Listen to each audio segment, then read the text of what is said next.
and welcome to episode 72 of our SAP on Azure Video Podcast. Today is December 16th, and together with Robert and Goran, we're here to talk about anything related to SAP and Microsoft. Hello, everyone. Hi. Hi, guys.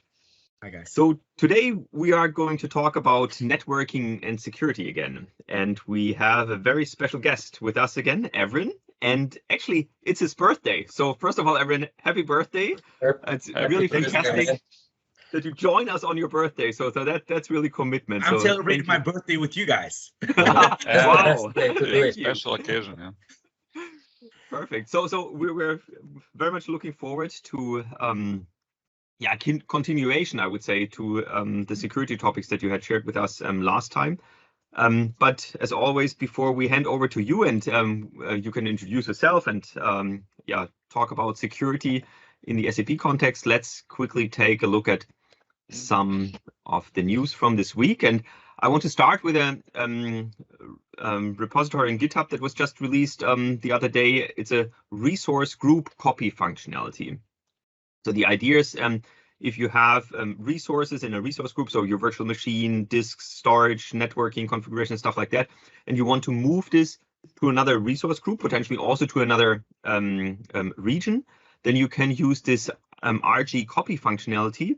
And RG copy will take or try to take all the components that are part of your resource group and move them or copy them to another region and another resource group. So all of this can be done actually in the Azure Cloud Shell. Here, the only thing that you need to do is you need to copy this PowerShell script over, and then you can give it a try. So I think it's important to say that it's not just classical resource group copy, because we already have import our resource group mover. So it's much more. It's actually taking care really that copy everything what you have from SAP. So is somehow SAP landscape aware. So he will actually take care that you really copy resources from one resource group to another resource group. Because if you're using classical resource group mover in a portal, he's just dumb. He's just trying to move resources, and sometimes he will not successfully do that. So it's actually much more safer way to do that. Because this is developed with the SAP system in mind. Exactly. Yeah. Cool. So check it out. If you have an SAP system, give it a try. The next thing that I want to highlight is Microsoft Sentinel. We had actually Kobe on the show some time ago. Kobe and Joaf, I think, joined us.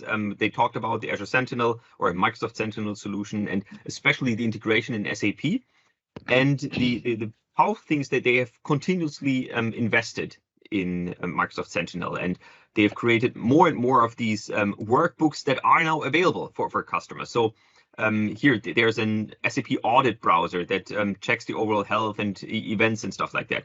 There's also information about access and attempts to bypass SAP security. So really taking a look at the logs on the SAP system, obviously, logs that are otherwise available, and then really surfacing this in a very easy consumable way in the Azure portal. There are tons of other workbooks that are now available that you can just activate and just look at, and they really take a look into the SAP system and surface this information. And as we talked about last time, with this information, obviously, the powerful thing is that you can correlate this information with other telemetry and signals that you get from Azure.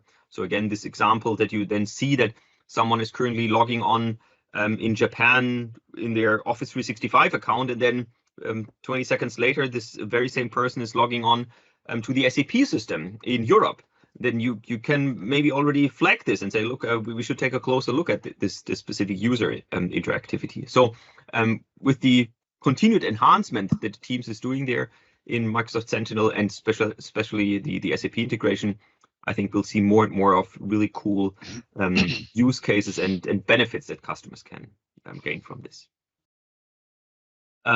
Moving on, Immutable Storage is now generally available. So just Immutable Storage is this idea that you write information once to an Azure Blob storage, and then you cannot delete it or rename it or modify it anymore. So it's still there to be read, but you cannot write or change it anymore. And obviously for some compliance or auditing processes, sometimes you need this kind of storage that it's really immutable and safe.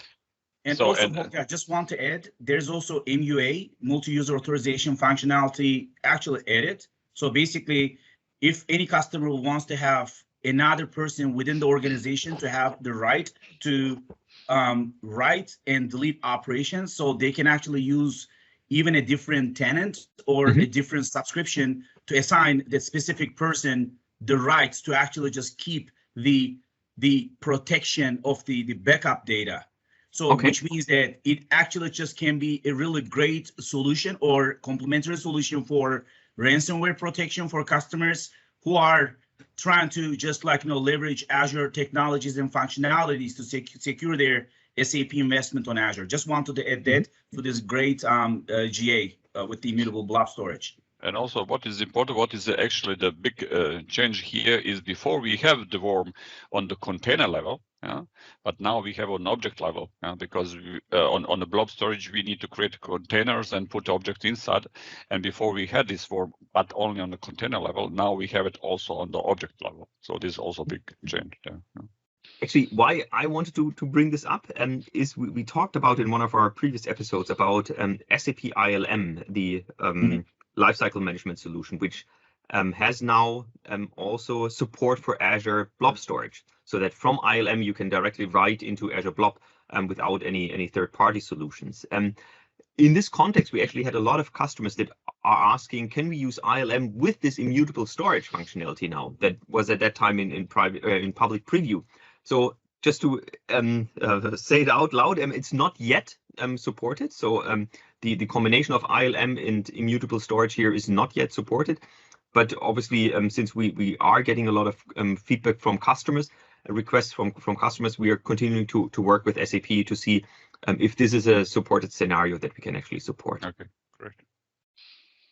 Well, then moving on, Goran, you found some interesting information about India Central. Yeah, so that's an announcement that we would have the zones in the India Central, and definitely zones is the trend what the Microsoft having. So basically enabling every new region or the previous region with the zone capability. So it's really nice to see it. India Central region has a zone availability zones as GA in the GA. Yeah.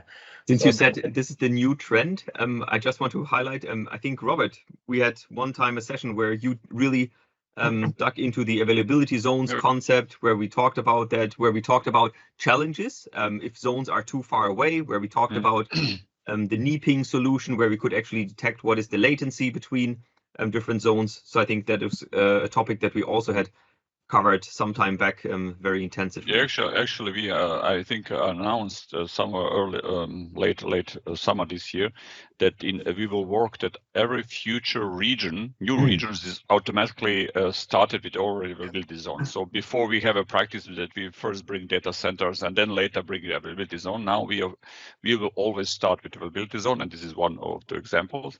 And also we want to be sure that in every region we have availability zones. This is that somehow I think plan is till the end of this year, calendar year, I think, to have in every existing region zones. But in the future, every new region will always be by default with availability zone. Do you mean this calendar year or next calendar year? I'm not sure. I don't remember correctly, but now, yeah, that was I think. It's actually building block. It was supposed to be the completion by December 2021. Yeah, exactly. So now it's gonna continue to the next year because Microsoft is adding more regions, and more regions are going to have corresponding availability zones. So as Robert said, every single region is going to have availability zone set up for metro cluster kind of like HA NDR scenarios for customers who are currently leveraging metro clusters for their on-premises systems, on-premises environments. They're going to be able to replicate that environment on Azure, and then the environment is going to be ready for them with the availability zones. Okay, great. Yeah, we are growing. We are growing, and another cool feature. I mean, yeah, another one. This is really interesting. Announcement, public preview of this virtual machine restore point. So basically, we do have an ability to create a single disk snapshot and multiple snapshots, right, and to restore it.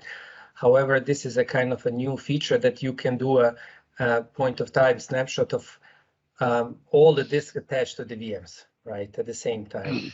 I mean, haven't tried, but it's really interesting. I mean, this is definitely what the customer were asking for, because sometimes there is a definitely dependency of what is on the data disk and what is on the OS disk, right? I mean, okay, depends what is done. So, yeah. Yeah, there's this challenge which we have with striped sets, because if you don't have somehow sync snapshot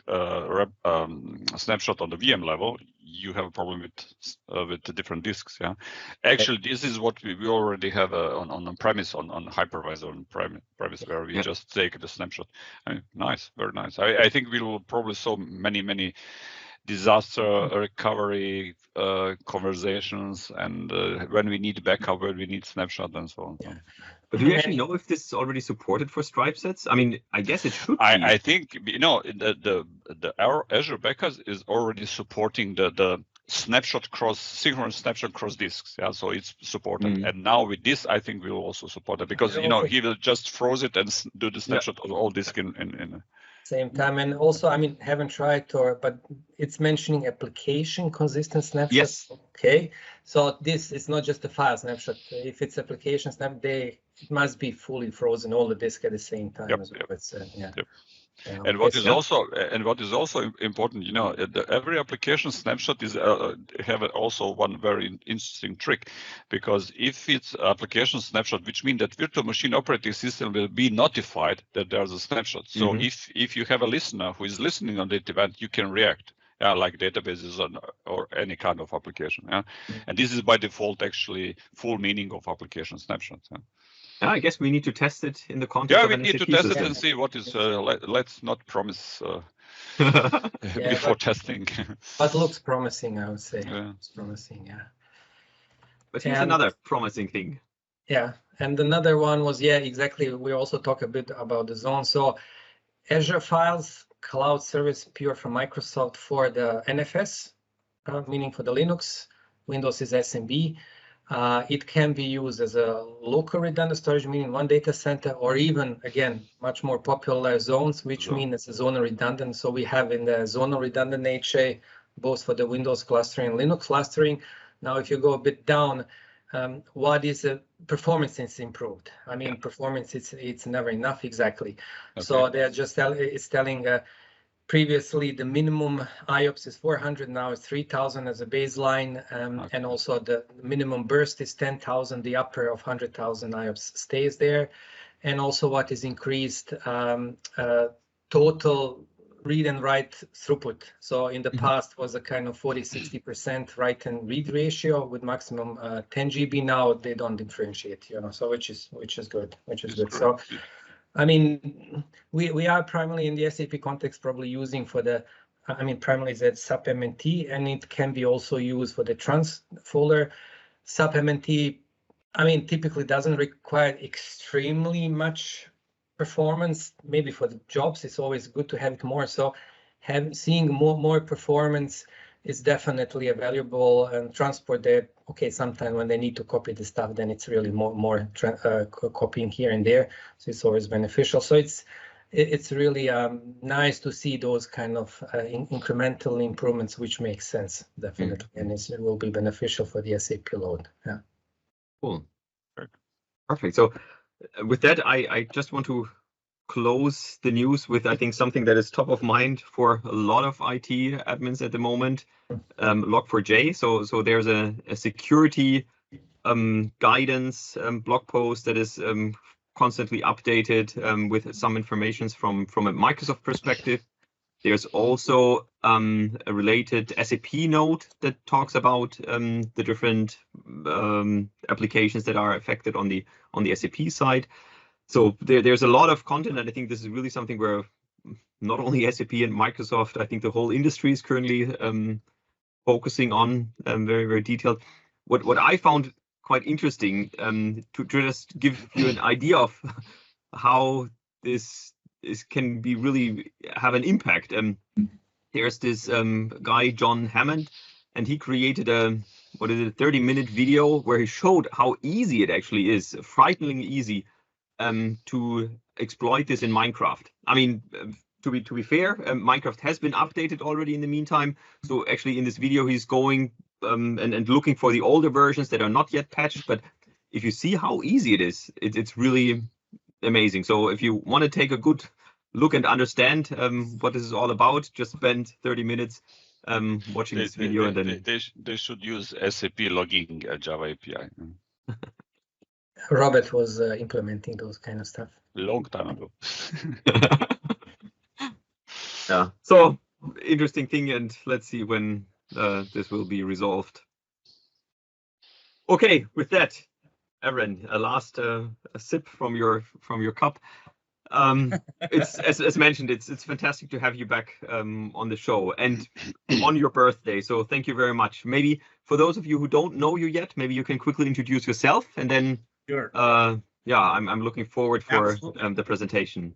Definitely. So thank you, Holger, Robert, for this opportunity again. This is the third time that I'm meeting with you guys, and Holger reached out to me, said, "Hey, would you be interested?" And I said, "If you're asking me, I'm gonna be available even on my birthday." So that's why I actually am out of office today. But this is not something that I'm taking like a job, because I really enjoy these sessions. I believe that these sessions are very valuable for customers and also existing Microsoft customers and also prospects. So it's a pleasure for me and very big, opportunity for me to be here on this call in this meeting. So today, per the first one that I actually just said it, I presented almost like 8-9 months ago when I first started the SAP and Azure with Microsoft native networking and security tools. I highlighted the details and I showcased a lot of slides and a lot of technologies, but at the same time, I had some feedback on reduced native networking and security tools from the community. And I actually listened to that feedback and I came up with reduced version of those slides to be able to give more context into how Microsoft can actually just help our customers with SAP and Azure from networking and security point of view. So basically, today's presentation is going to have the agenda of SAP on Azure updates, and I'm just going to be highlighting on it like very few minutes. I'm just going to take your time on it, and then I'll walk you through the security and networking controls and control functionalities. And I'll start with the current SAP security challenges and identify Azure networking and security tools and functionalities. And I'm going to be speaking about Cloud DMZ, why Cloud DMZ is important for SAP investments. And I'm also going to showcase tools to consider for Cloud DMZ for SAP for customers to get to the bottom of this technology without wasting a lot of time reading and just trying to learn. I'm just going to give this lean information to the audience so that they can leverage these technologies rapidly. And if they have any questions, of course, Microsoft Cloud Solution Architects and account teams are going to be very happy to further explain these technologies, which I'm going to try to just cover in 45, 50 minutes, whatever time that is actually just given for this presentation. So the objective of this presentation is going to be, again, me covering the agenda, and then I actually just did it side by side, agenda and objective, because objective is going to be corresponding to the agenda, and agenda is going to be corresponding to the objective. The reason is, while I am explaining about these technologies, I'm also going to provide these customers who are listening to this podcast, who are considering to deploy the SAP on Azure with Microsoft networking and security tools and technologies, so that they can better understand in a simplified manner, because this technology is so broad and then there are lots of details. So I'm just going to be as concise as I can to actually deliver the right message to the audience today. So as I said, I'm going to be highlighting some of the updates, which you guys already just covered some of these. So just to showcase the watchers of this podcast today, that Microsoft is constantly just growing the SAP on Azure from technology point of view. So we are making a lot of advancements and innovations, such as the first one, which is actually in public preview of the Azure Native Files Application Volume Group for SAP HANA, is something that actually just came very recently. It is the advanced for us. So what it does for SAP HANA, it enables the customer to deploy all the volumes which are required to install and operate an SAP HANA database according to best practices in a single one-step and optimized workflow. So which means the application volume group, this feature is including the use of the proximity placement group, which we actually just released like a few years ago, and it does the VMs to correspond to achieve the automated low latency deployments, which means that the volume group for the SAP HANA is now implemented, on many actually improvements that really simplifies and standardize the entire process to help streamline the volume deployments for SAP HANA, which is something that actually was, very required technology for SAP customers. So now it is available. So the other one is that private preview for the root cause analysis, new telemetry alerts for SAP Network and AMS, which is actually something that now customers, unlike before, they now can see the root cause analysis, which is also called as RCA for SAP system unavailability, which might be caused by virtual machine or host outage with Azure Monitor within Azure Monitor for SAP solutions, which means that they can now view this information about reboot, root cause analysis, detail about impacted systems and recommended steps are also just generated and just provided to the customers. So now one of the good advantage of this is that now customers can also see the additional new telemetry for SAP NetWeaver systems, such as outbound QRFC, which is also SMQ1, inbound QRFC, which is SMQ2, object look SM12, and I can also just name SM58, which is the transactional RFC, transport request, STMS, and then I can also just say STO3, and then STO3 on the most used transaction code and memory association. So basically they all see this view using the root cause analysis, which actually has now actually just entered to the availability GA. So customers can definitely just leverage it. So we also have the Azure Monitor for SAP solutions. We also call it AMS, is now supporting new SAP HANA telemetry in public preview today, which is available. Customers can see the license status, they can see the multi-version currency control, and then they can manage it, and they can also just create reports on the transactional data, which is actually just going to show them the consistency by isolating these transactions that are accessing the same data at the same time, which was not available before, is now available. As Holger stated, and then you guys actually just mentioned it very well on the Azure File support for NFS 4.1 is now available on premium tier for both locally redundant storage and also zone redundant storage, which is a functionality requirement from many customers who are looking at a concept of the metro cluster.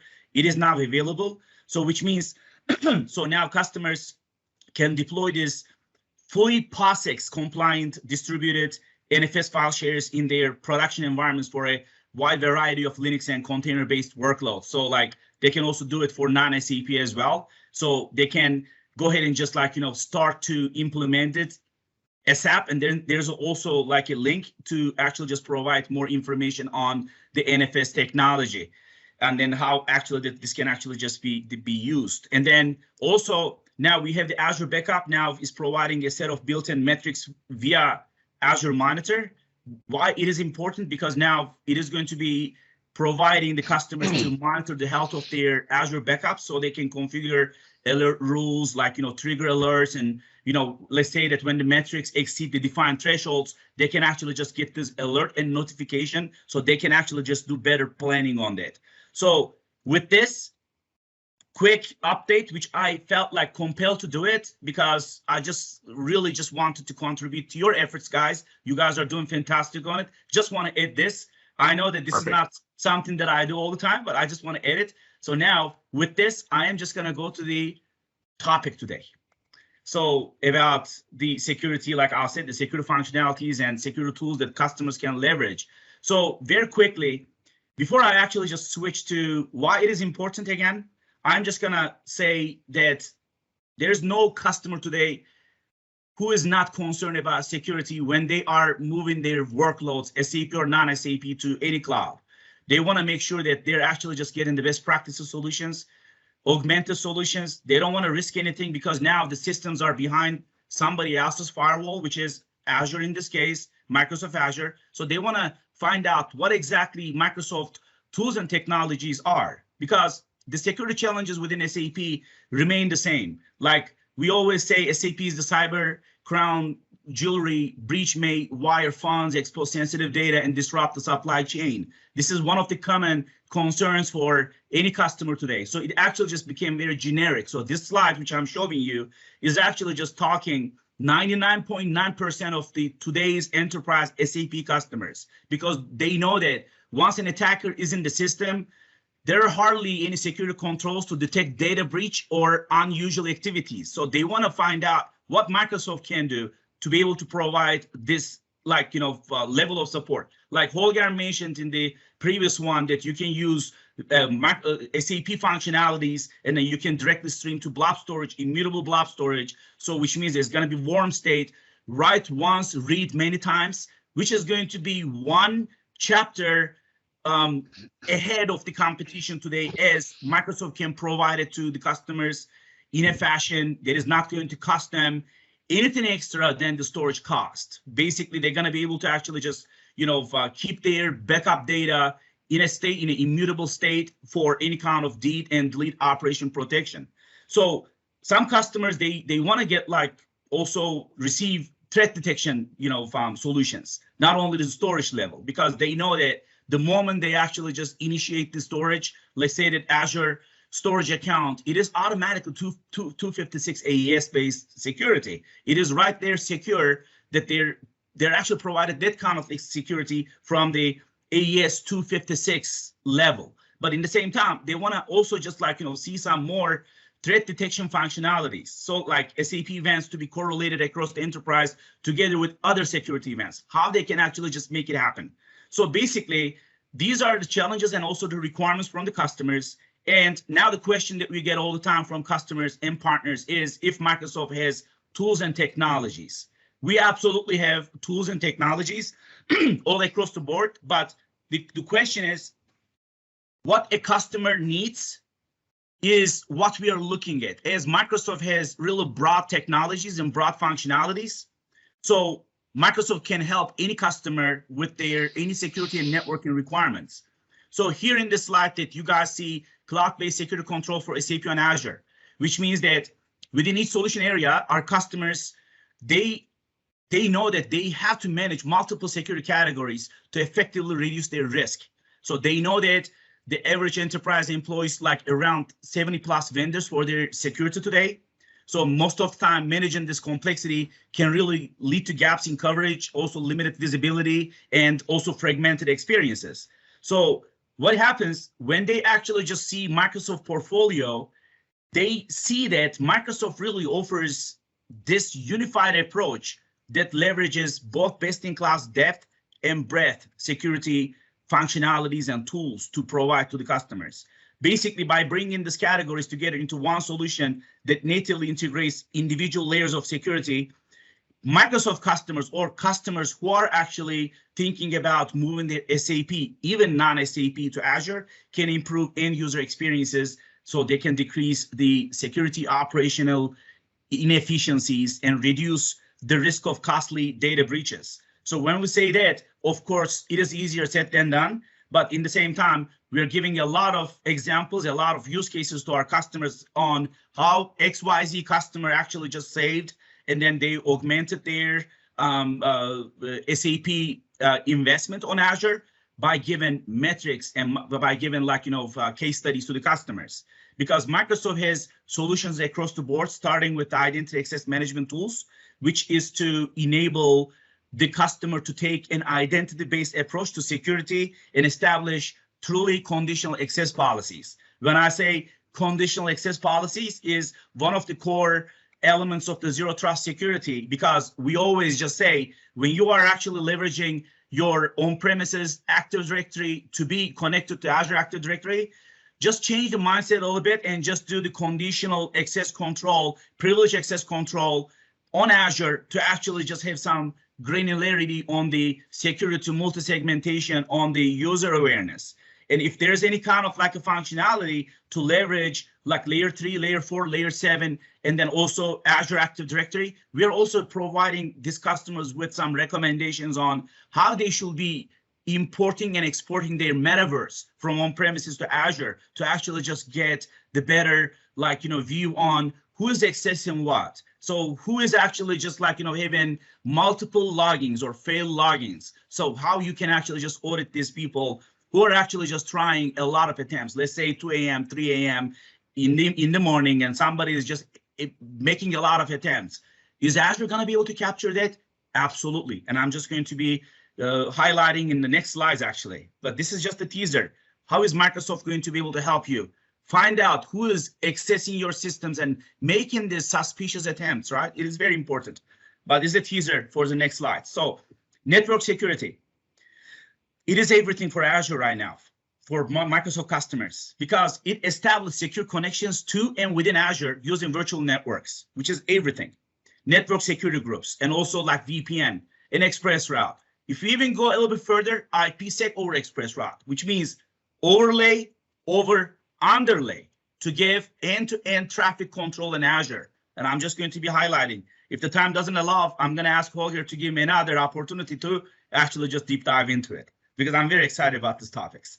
So when we're looking at, again, like the network security is a very important topic here to discuss. Again, like it is really the core of Azure from security point of view.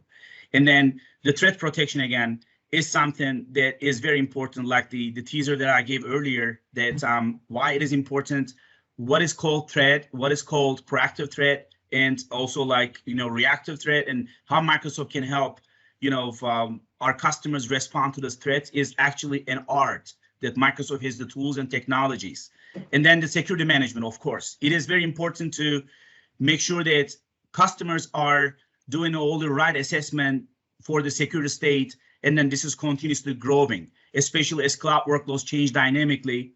Microsoft Azure has been providing our customers with tools and technologies like Azure Security Center. It is still going to be applicable to add to the security monitoring and threat management by helping these customers monitor security state of Azure resources and even hybrid workloads. So it is going to provide a dynamic security scorecard and recommendations to improve the security in a centralized console, making security management easier across different resources. Is again very important. So these are the cloud-based security control for SAP on Azure. But again, these are the main principles. So this five topics here, identity access management all the way to security management, these are the main headlines. But when we are looking at the overall SAP on Azure security point of view, we are really just making this building block. Basically, we have the concept of a DMZ, which is a layered network security approach to minimize the attack footprint of any application today, which means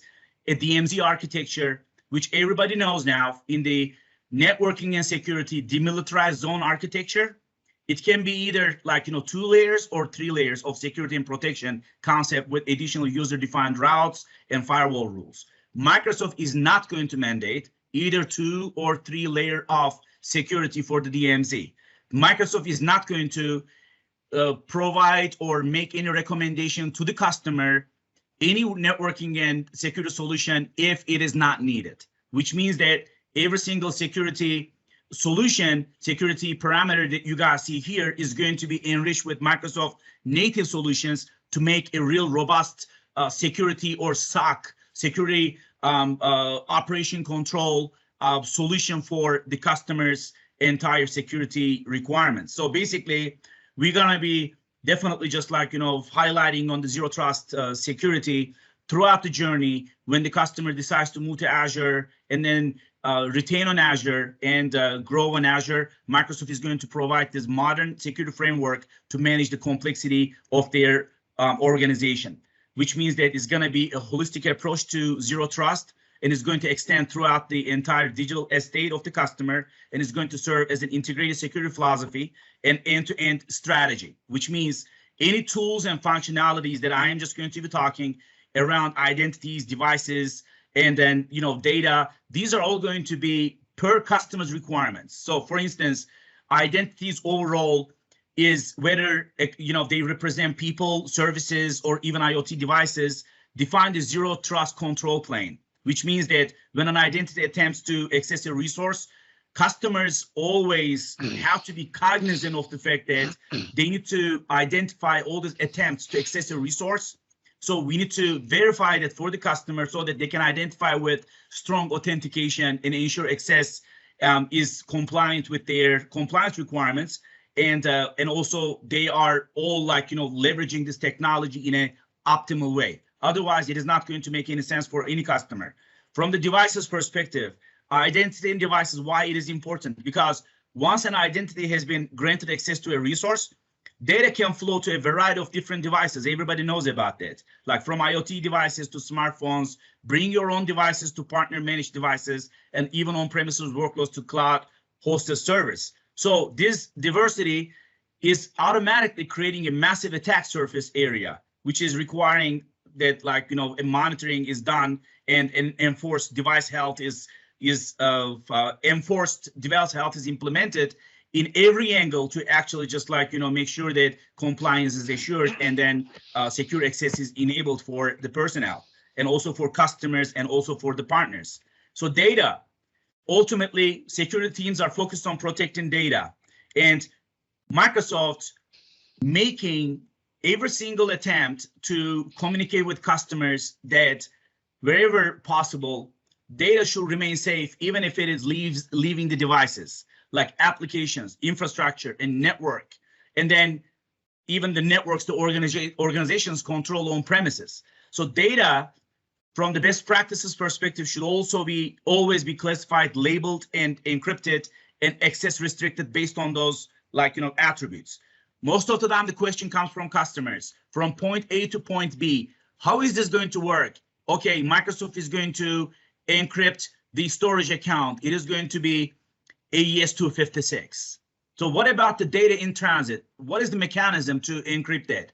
Microsoft is leveraging MACSEC, Media Access Control Security, which is IEE standard, which is actually the backbone of the TLS. Basically, the data from point A to point B from inside the Microsoft backbone is always going to be encrypted using TLS 1.2. So, and also we are working on TLS 1.3 upgrade. So customers who are actually just leveraging 1.1, they can upgrade to 1.2, but there's no way that we can downgrade them to 1.1. However, Microsoft is always going to upgrade, and now currently we are leveraging transport layer socket, data in transit communication from security point of view. So then the applications. And applications and APIs provide the interface by which data is consumed. Is very important. They may be legacy on-premises, lift and shifted to cloud workloads, or modern SaaS applications.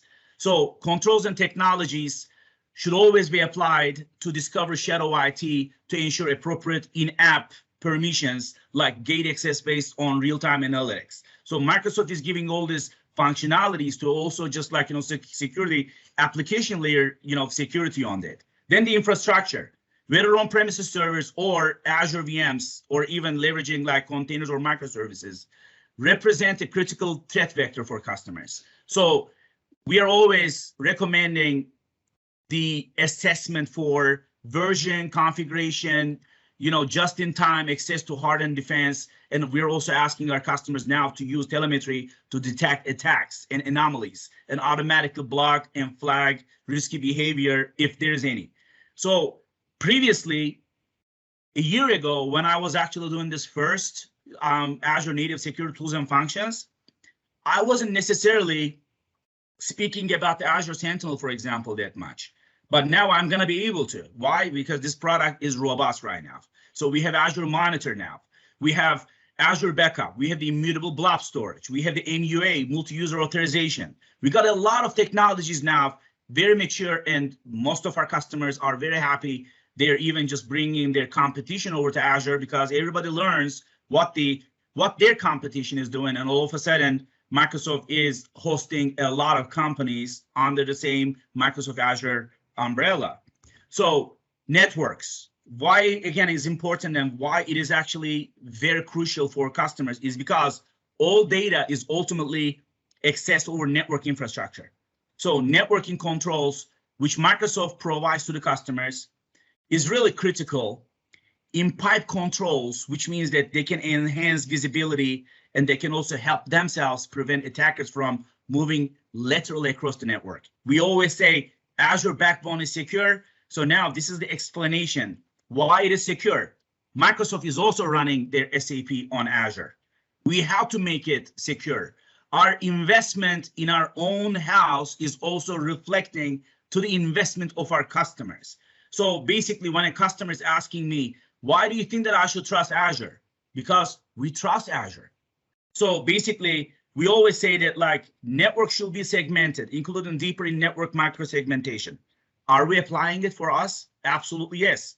Are we separating the database subnets and then application subnets under or in separate VNets? Absolutely, yes. It is the topic of Robert Boban, actually. He is very deep dive on isolation. He actually just makes fantastic points and making fantastic contributions. So I really want to call out. He is amazing on that because why? He knows it is very important that multi-segmentation is everything for Azure.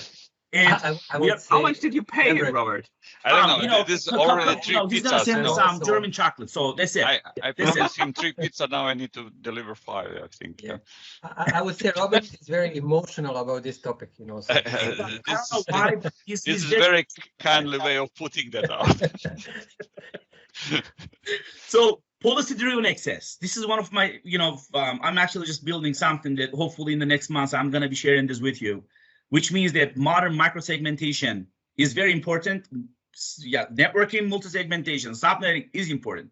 But when it comes to IAM, identity access management, policy-driven access is everything about identity access management because it requires that we gate access based on role, location, behavior patterns, data sensitivity, client application, device security. It is important to ensure that all policies are automatically enforced at the time of the access and continues to throughout the session where possible. So now the question comes, what about it needs to be applied immediately? What about HTTPS traffic control? Are we going to be using Azure Application Gateway immediately in the detection mode or immediately in the prevention mode? Let's use it in the detection mode. Why? Because Azure Application Gateway is going to be the first front for HTTPS traffic coming in. Let Azure Application Gateway layer 7 learn all the patterns before it actually hits the VNet. So then the policy-driven access is going to help about that multi-segmentation. But now for HTTPS traffic control, let's go ahead and just use Azure Application Gateway. It is going to defend against unencrypted, unfiltered network rules coming in. So then after that, that rule is going to be assessed by the policy-driven access is going to be even more meaningful. Then we can talk about the visibility, analytics, and automation using the telemetry from the systems, that customer is using, is processed and acted on automatically. So because attacks happen at clock speed automatically, so Microsoft is helping these customers build defense systems must also act on clock speed. This is what we say all the time. It needs to be on the clock speed. So now I'm just going to be telling you how. Let me just deep dive into the, more simplified. This is again a little bit broad, but I'm just going to make it a little bit more simplified for the audience to see. Let's go and just start with the DDoS attacks. Why it is important, why Microsoft can help these customers who are actually just like, concerned about DDoS.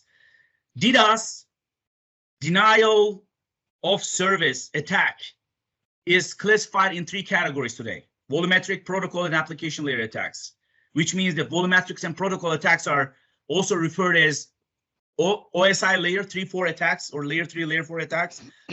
Although the volumetric attacks gets a lot of attention, we are seeing multi-vector attacks are also growing so fast. For instance, I was actually just studying on this penetration testing from CompTI. There were lots of references to brute force attacks because DDoS protection defends against volumetric and protocol attacks, which is something that penetration analysts are, network analysts are really just looking at because resource and application layer attacks can exploit vulnerabilities in an application, SAP or non-SAP. to defend against application layer attacks, we recommend to enable web application firewall with Azure Application Gateway or Azure Front Door.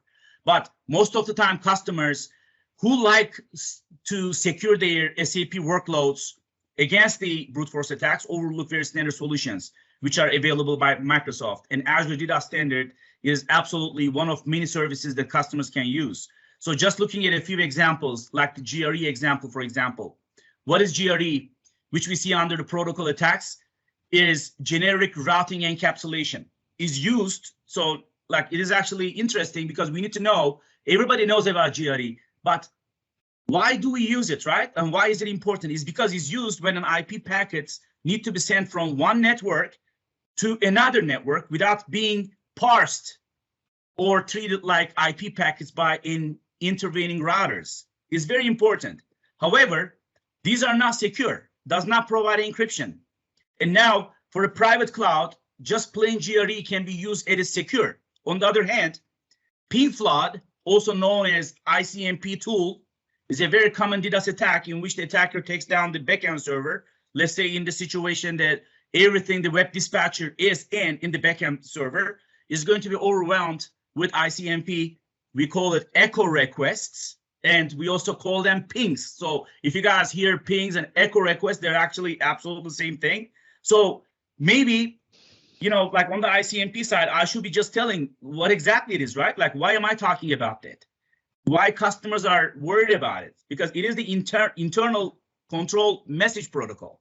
It's a network layer protocol, which is used by the network devices to be able to do diagnosis on the network community issues. So basically communication issues. Basically, when a customer is leveraging ICMP, it is because it is used to determine whether or not data is reaching its intended destination in a timely manner. If it is going to be actually just reaching to the web application or the web dispatcher in the back end, is that going to be reaching there in a safe fashion? So basically, we have to separate it from the internet protocol, which is the IP, because unlike the IP or the internet protocol, ICMP is not associated with transport layer protocol such as TCP or UDP that I talked about.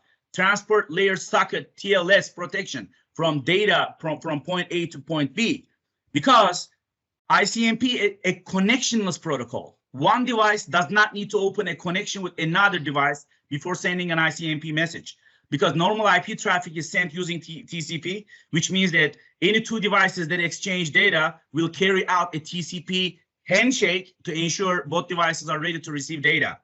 Basically, when Microsoft is looking at the overall DDoS, it is going to be also just like, covering the ICMP, because ICMP is not going to open a connection in that way.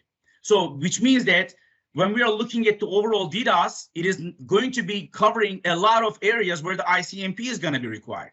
So when we are looking at the resource attacks, it is also just applicable. Like I mentioned about, ICMP. So like, it's even applicable for slow LoRa's, which is a type of denial of service attack tool, which is also to allow, the perpetrator or the attacker to get an access to a single machine so that they can take down another machine's web server with minimal bandwidth, and side effects on the unrelated services. And also ports are just going to be, excessive for the customer to address. So how it works is that, like low LoRa's, for example, is going to try to keep many connections to the target web server open and hold them open as long as possible. So now I'm giving you all this, like examples, why it is important to leverage DDoS, right? Like, examples that I'm given, slow LoRa's, low LoRa's, and then how this is just gonna accomplish or trying to accomplish by opening connections to the target web application server. And then let's say that is going to be web dispatcher. It is going to be like, sending a partial request constantly. And then the system is going to get overloaded. Customer is going to get confused. Why? Because they're leveraging smaller VMs for the web dispatcher. What is this going on with this packaging? Why is my web dispatcher is overwhelmed? So then they find out that there's low LoRa's or low LoRa's attack that is actually just being done. So Evren, just a question, if I may just interrupt you. So do you see, okay, this is also nice, maybe a picture, I love the pictures, But in your experience, you work a lot with the customers, right, there on SAP and Azure. So do they apply those technology? Do they see the benefits? Very good question. So one customer was asking me, hey, tell me about that. Okay, I mean, since I'm working with partners, one partner brought up a customer, and customer is asking me directly, hey, this X partner is asking us to leverage DDoS. And then I gave them this example. I said, hey, just put everything aside. One of the best benefits of the Azure DDoS standard is not only protection against denial of service attacks, but it's also standard protection for Azure Application Gateway or third-party application gateway with WAF, which actually distributes the traffic to on-premises publish application service or on-premises app service accepting network traffic from application gateway IP ranges. Even if a customer is not even thinking about DDoS protection for brute force attacks, if they have an investment in Azure VNet for application gateway, Azure Firewall, how are they going to protect those? Because Azure Firewall this is like creating a security, like a security house for the security guard. Your security guard is Azure Firewall. Your security guard is application gateway. But you won't be able to leave your security guard outside when it's snowing. So you need to give him a place so he can actually just stay inside. He or she can stay inside, stay warm. So Azure DDoS is the protection house for the Azure Application Gateway and Azure Firewall. So without that, you won't be able to protect Azure Application Gateway and Azure Firewall. So customers who are actually, this customer who definitely just leveraged the Azure DDoS, which was asking me, so they actually just got this benefit of that. Microsoft is not only protecting them against the brute force attacks, we are offering unlimited cost credit for scaling out resources in the event of an attack. And this customer really appreciated it, as no other DDoS protection in the world today provides 99.99% SLA guarantee. So this customer who was using their own DDoS solution before they moved to Azure, they didn't get any SLA like that. Plus, they were concerned about something, which I'm just going to tell you, you guys are going to be amazed. Microsoft is providing 100% cost protection for the entire customer tenant at a price, at a specific price. If their resources are hosted on Azure, they will already get the Azure basic solution. But during the attacks, they won't be charged a dime. Microsoft is going to credit back to them. This is another value proposition. Every customer needs Azure DDoS. Every customer needs Azure DDoS standard, because we already just give the basic level, all like when the storage account is created, basic level is also there. So now the question. So, Evren, yes. Evren, you want to say, if I understand correctly, really, maybe very naively question or assumption that we have in our all services, managed services, we already have built some DDoS services. Yeah. They are basic, but customer also, if they want to control it, they want to polish, they should implement Azure DDoS. Yeah. So right. Actually, we are not charging them when we have these basic attacks, because this is part what we are handling. Correct. But everything on top of that, they need to be sure, because this is some extra effort they need to control and to and invest some time and money in that. Okay. Exactly. So, and also one very good point. Thank you, Robert. You always just give me these tips. I know that you're trying to just make me remember something that I remembered. DDoS basic level is the infrastructure protection based on the Azure region and data center traffic volume and the scale of Azure PaaS services. So it is by default enabled. It ensures that those services availability is not impacted, but it is not guaranteeing that a customer's application availability may not be impacted. Mm-hmm. However, DDoS standard is based on the traffic incoming to the application and scale of the application, specifically how many VMs are running behind that IP. 45 terabit of protection is provided with the standard SKU. So for customers who always recommend to onboard DDoS standard, they always just say the difference is, hey, what is the difference, real difference between basic and standard? Basic limits are static, which means that, they're going to be actually just they're going to be stagnant. Standard limits are dynamically tuned and can go above and below the DDoS basic limits. So standard provides SLA guarantee that customers' application availability and performance won't be impacted during the DDoS attack. And there's going to be absolutely cost protection. They won't pay a dime more than how much they're spending during the attacks. And then now the question is, how often a customer's tenant going to be attacked? Every single second is going to be attacked. Microsoft is going to be 24/7 at 99.99% SLA is going to provide customers with DDoS standard. And we will also have access to attack analytics, like the telemetry and logging and DDoS rapid response support, while basic customers are not going to be able to get it. So basically, if a customer is leveraging SAP and Azure, enable Azure DDoS standard. So all they need to do is just go to the tenant, enable Azure DDoS standard, and leave the complexity to the hands of Azure DDoS standard protection, which is going to come with the rapid response support. So customers are going to have full access to the rapid response support to understand what is going on with their tenant, which is something amazing, actually. So then the firewall service, right? As you guys can see, that I am building this building block from DDoS, then Azure Firewall, Azure Application Gateway, and I'm just going to go from there. Why it is important? Because Azure Firewall is layer 3, layer 4, is a central governance of all the traffic flows. Is a built-in high availability, auto-scaling, network and application traffic filtering, centralized policy across VNets and subscriptions, complete VNet protection. It does the filter outbound, inbound, spoke and spoke, hybrid connections traffic, VPN and express route. So my colleague, Herman Opperman, I hope that he listens to this presentation later on. He actually just told me that, hey, his best practice for egress control is use Azure Firewall. The reason is Azure Firewall Gateway Last Resort is going to be enabled by it for through egress control mechanism. So if a customer is leveraging Azure Firewall, is not only for the inbound, it is going to be for the outbound. If you are using the GLR Gateway Last Resort, leveraging Azure Firewall, which means that the traffic coming out is going to be egress control by Azure Firewall, you're going to have a true outbound access control mechanism by just using this highly scalable, high available Microsoft solution. And also, if a customer wants to leverage the technology in a way they want to find out the source IP address with Azure Application Gateway, they absolutely can use the route tables and they can define the source IP address, and their compliance team can actually just know where that IP is coming from, which role, location, geography that IP is actually just dependent on, so they can do their own forensic investigation if they want to. So for example, most of the time when I'm actually just presenting the Azure Firewall solution, questions usually just come like, hey, I would like to also just find out if Azure Firewall, aside from managed network security protection for both inbound and outbound connectivity via centralization, like traffic filtering, both layer 3 and some layer 7, and application FQDM filtering, centralized logging. They're asking me this question. I get it all the time.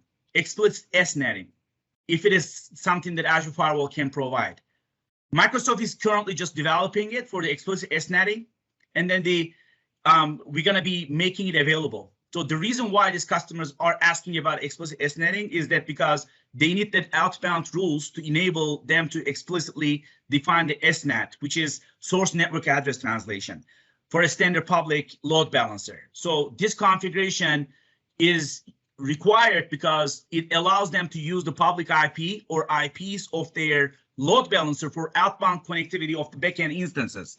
Currently, there are some limitations with Azure Firewall with S-netting. However, if a customer requires this, we absolutely have alternative solutions to make sure the source network address translation can be achieved. For example, we can use NAT gateway, which is something that we absolutely can use side by side. Azure Firewall can still be there, and we can use Azure NAT gateway to the Azure Firewall subnet, and all outbound connections will then be S-netted to the gateway public IP address. So each public IP address on NAT gateway is then going to provide around 64,000 ports as opposed to 2,048 ports with the Azure Firewall. So basically, Microsoft is not going to say no to any customer's requirement when it comes to solutions which Azure Firewall wouldn't address. But if they want to use their own MVA, like, you know, FortiGate, or Palo Alto's, or like, you know, F5, they absolutely can go ahead and just use that. But Azure Firewall is going to be provided to them, is going to come with lots of benefits, such as, like, you know, is going to be past service, is going to be actually just growing. They don't need to necessarily just do any kind of, like, you know, planning on Azure Firewall from expansion perspective. So then Azure Application Gateway is becoming important. Why? It has the built-in WAF protection with both prevention and detection modes. As I said, if a customer is leveraging Azure Application Gateway, let's say that version 2, my recommendation to them is always just use in detection mode so it can learn the patterns, so that they can do the managed network security by way of filtering both HTTP and HTTPS traffic, so they can create rules accordingly. So it supports both SSL and TLS termination at the gateway, as well as end-to-end TLS encryption for backend communication. It also has global redirection from one port to another port on the gateway for HTTP, HTTPS redirection on a side. So it's important. In a topology where all the listeners are using HTTP and getting routed to the same backend pool in the SAP world, we can use a single wildcard listener, for example, which will route all the traffic to the backend applications. So in case a customer likes to override host names to the backend applications FQDN, they can still use a single HTTP listener and use something like pick host name from the backend address switch in the HTTP settings, so that they can route it to the appropriate web application. So if they want to route the traffic to the different backend pools, or the traffic is functioning on the HTTPS for SNI, then we recommend this customers use multi-site listener. So if it is a plain HTTP, and then we can go with a single basic listener for the configuration. So basically, it is going to be addressing customers' requirement from listening perspective. Let's say that if a customer wants to leverage the traffic route, you know, back to Azure Firewall, let's say that if the requirement is to route the traffic to Azure Firewall, and then they have a private endpoint in the equation, then they can associate a route table to the application gateway subnet and configure that /32 routes, which will be required to send the traffic back to the Azure Firewall, which is actually a turnkey solution. I tried it, it works seamlessly. So they might also need to configure the SNAT at the Azure Firewall 2 and the Azure Firewall subnet. Again, as I said, whether SNAT is actually required or not, I think it depends on the topology, with or without the VNet peering, as well as on the specific service, like private link sometimes behaves, you know, slightly different from service to service. So it's actually just like, you know, based on the topology. But overall, yeah. One question. I mean, what we are now all the time talking about is actually we are talking about everything what is somewhere in a hub, yeah, from hub spoke topology. Yeah. So what I need to change in spoke to be able to fit to your story? Do I need to change anything at all? Do I need to prepare something in spokes, or I can just create a spoke? You do not need to do anything. The reason is Azure application, very good question, is a proxy for HTTP, HTTPS, right? So which means that it is also a proxy for WebSocket traffic, such as it doesn't initiate outbound internet traffic. So basically, you won't necessarily do any kind of configuration changes inside the spoke, because it relays responses coming from the backend servers back to the clients that originated the request. So let's say if the application gateway receives the traffic from a backend server, which is going to be in a spoke, and then that is not going to correspond to a previously received request, then it is going to drop it. Because if a backend server is compromised through a lateral movement or any other attack vector, it cannot use Azure Application Gateway as a proxy towards the internet. It is a security. It's something that Microsoft already, the question that you asked, man, that is a fantastic question. The reason is, it is coming from 80-85% of the customers. Then we remind them, this is a reverse proxy for HTTP, HTTPS, HTTP2, and also for the WebSockets. And it is going to, it cannot use the Azure Application Gateway, then the attack is a proxy towards the internet. So you won't be able to actually just do the channel communication from the spoke to the hub, because Azure Application Gateway is going to drop it. Then we're coming to the Azure Web Application Firewall right on top, because something that you brought up, it can be associated with Azure Application Gateway to protect the backend servers in the spoke from malicious requests. Because, as you said, if you need to make any kind of changes in the spoke, which means that you're already just opening the vector for that. So it can also leverage like Azure Microsoft Threat Intelligence feed to block all the requests from known malicious IP addresses. But one thing that I'm going to tell here, this is my recommendation, and then recommendation to each and every customer. I am asking partners and customers, do not deploy layer 7 inbound MVAs, such as Azure Application Gateway, as a shared service in the central hub virtual network. Instead, deploy them together with the app in their respective landing zones. Okay.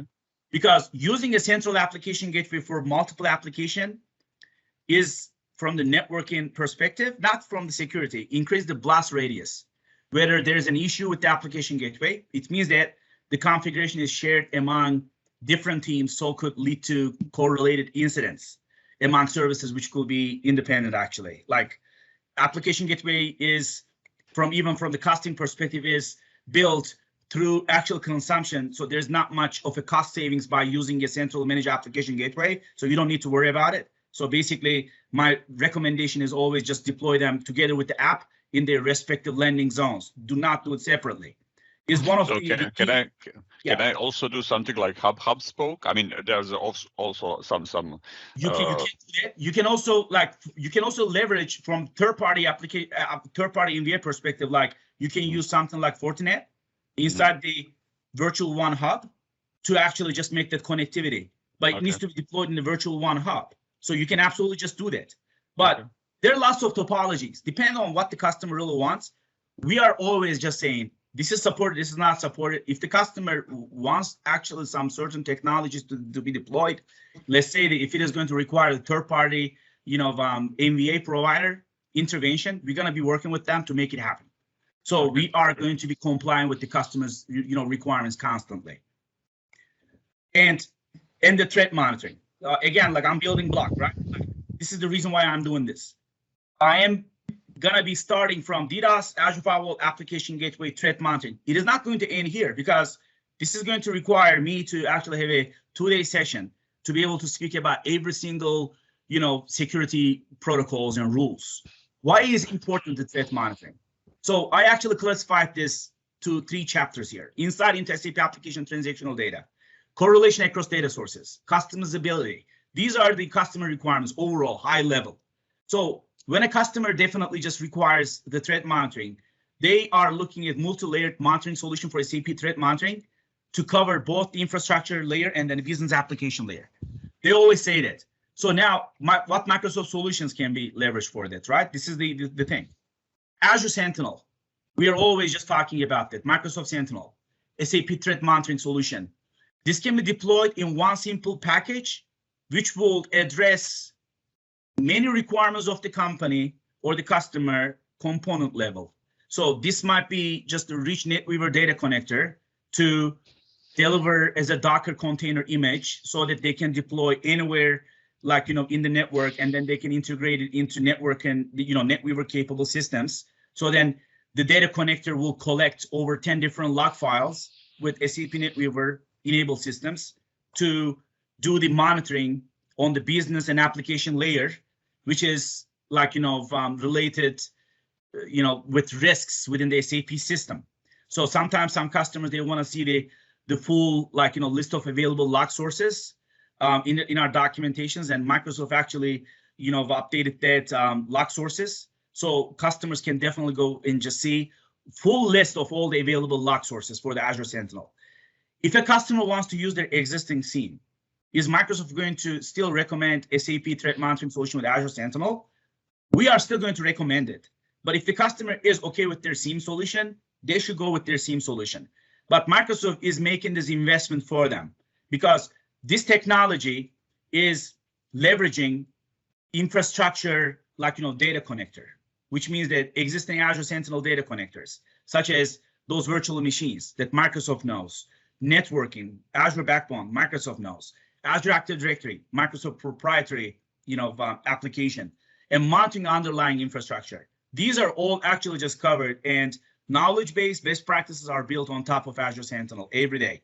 So this product is going to be enriched when we are looking at even 4 or 5 months. We are actually just going to have more, advancement on this because it has the built-in security, content, out-of-the-box detections, catch important SAP threats like system configuration changes, which is something that basis administrators need to spend a lot of time. Execution of sensitive function modules. Let's say there's suspicious activity by privileged users, plus a workbook helps security operations or security operations teams or tech teams visualize the security health of the SAP systems. We also we also just speak about like the Azure Active Directory, connectors, like suspicions and suspicious activities, user sign-ins, suspicious user sign-in activities. These are all the things which are constantly in one single tool.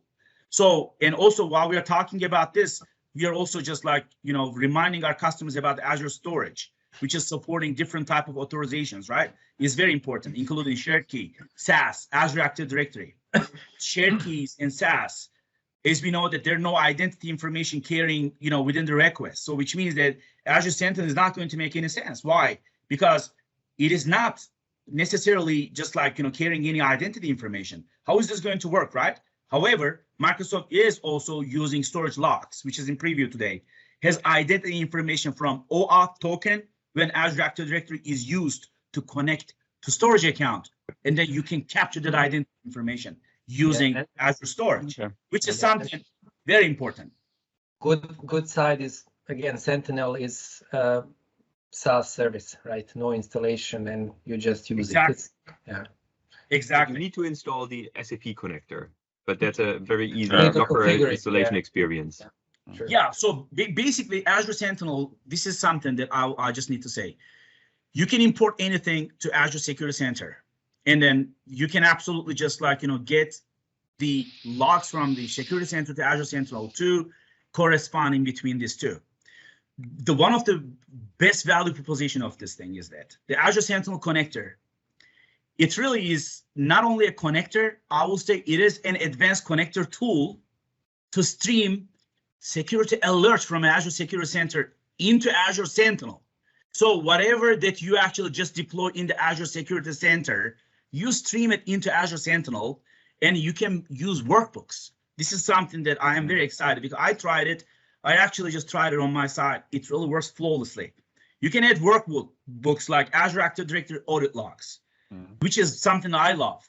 If a customer sees it, they see the value because they can get activity and sign-in logs to provide them with that insight, which they never had before, into Azure Active Directory audit, which is their compliance teams love. Why? They can go and get the sign-in data.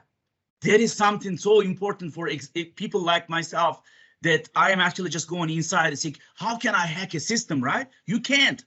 You can't. If it is well configured, you can't, because the sign-in data with one workbook that you can use that workbook to be leveraged by the security and Azure administrators, which have all the deep dive understanding of all those audits. So the bottom line is that when a customer wants to use Azure Sentinel, guys, they get protection from SAP Business Logic.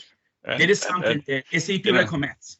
And it's amazing, it's amazing, like telling the story. And when you see that everything is going in the peak, with a bit passion, everything is there, we can solve everything.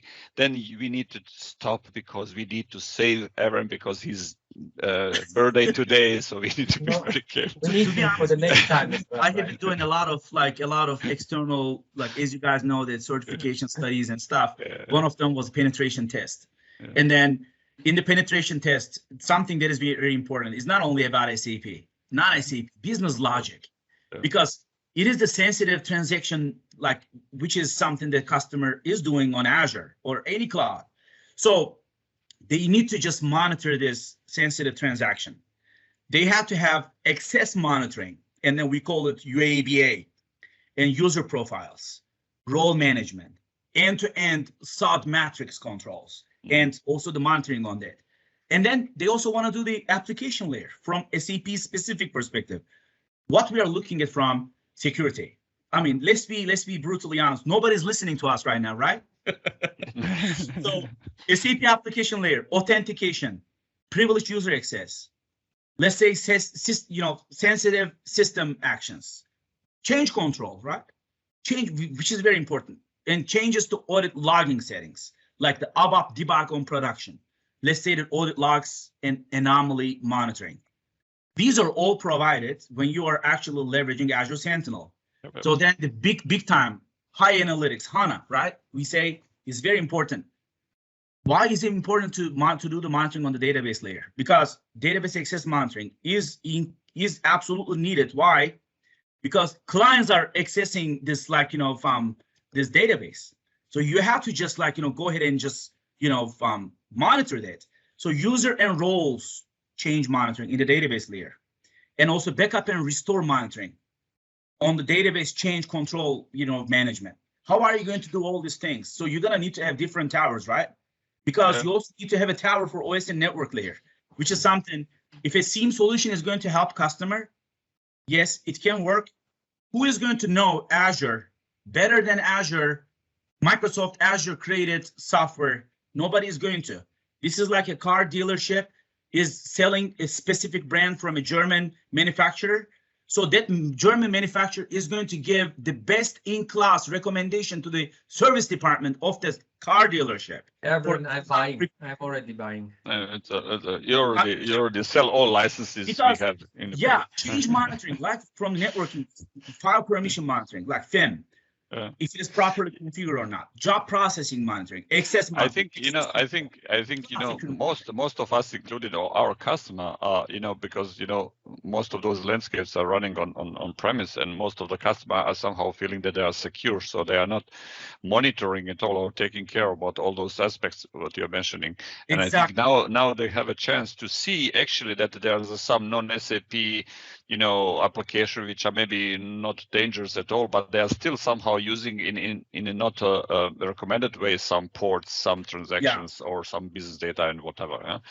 Yeah, I mean, Evren, as always, it's very big pleasure to listen all your passion and how deep your knowledge is on all those topics. And there's actually, you need to update the last slides. I always forget it. It is not anymore Secure Center now. Is Microsoft Defender for Cloud, Sentinel. I think. Yeah. Oh, Microsoft. It is Microsoft Defender for Cloud. Microsoft Sentinel. Correct. It is correct. Yeah. A Security Center is not Azure Defender for Cloud. Are you sure? I know it's not Azure Sentinel anymore. I think it's Microsoft Sentinel. Yeah, Microsoft Sentinel, but actually Microsoft. Azure Security Center, new name is Microsoft Defender for Cloud. Correct. Correct. It is. You're correct. I'm good with naming. And also, one thing is that I would like to highlight that some customers, they say, hey, if I'm going to use Azure Firewall, it is not user aware. So how is this going to work with Azure Active Directory? It's not user aware. Yes, it is. How? Leverage Azure Sentinel, make it user aware. Yeah, just got the point. So there you go. So we got, good. like, again, I never say no to any customer. Microsoft has solutions. It is the paradigm shifts that we apply every day. If any customer wants to have a security, like some customer was asking me, hey, I would like to have MaxSec, and they needed to have, like, Express Route Direct for MaxSec to work, media access control security in direct connectivity. And then I actually convinced the customer the data from point A to point B in the Azure backbone is going to be always MaxSec encrypted. So then the customer said, okay, I didn't know that, but yeah, we have the solution. But if you want to do even IPsec over Express Route, that you can do that. Customer didn't know. So they were just thinking that, hey, if I'm going to do Express Route, I won't be able to do IPsec over Express Route. Yes, you can. So we have documented everything. We're helping customers. If any SAP customer wants to achieve something, they can reach out to our team, my partner success team, and then we are working with really advanced partners. These are global service integrator partners, advanced specialist partners. We have the solutions to help any customer throughout the world, across the world, and then in every region Azure operates, that we have presence there. So we're going to be able to help any SAP customer move their SAP workloads to Azure in a most effective and efficient way possible, whereas they save some actually just money in the end, because it is the most important thing for many customers who are considering cloud deployments, because they not only want to leverage the technology, they also want to do a lot of cost savings, and Microsoft Azure is all the tools and technology. And compromising security has no price. That is the perfect Correct. closing, the perfect marketing pitch closing from Evren. And now the story continues with a 2-day workshop with Evren on Exactly. site. I am all in. You can book me. No, perfect. All right. I think that was really fantastic, Evren. As always, a very extensive and very engagement and exciting presentation of the end-to-end security. I am your flow, I biggest fan, guys. I have been watching your episodes, and then I am sending all the likes constantly. It's Okay. a fantastic coverage lately from you guys. You're bringing all these like experts, and I learn a lot from them. So it's not like me knowing everything. So you've been doing fantastic for the communication for the communities. I really appreciate your effort, guys like Robert Bowen. You're awesome. Goran, you're fantastic. Holger, I don't even need to tell you anything about you, man. You're amazing. Thank you so much for this. Thank you so much, Thank you, Evren. Evren. Thank you, and we'll definitely have you again on the show. Absolutely, guys. Thank you so much. Okay. Have a good holidays. Thank you. Thank you. You Thank too. you. Bye. Bye-bye.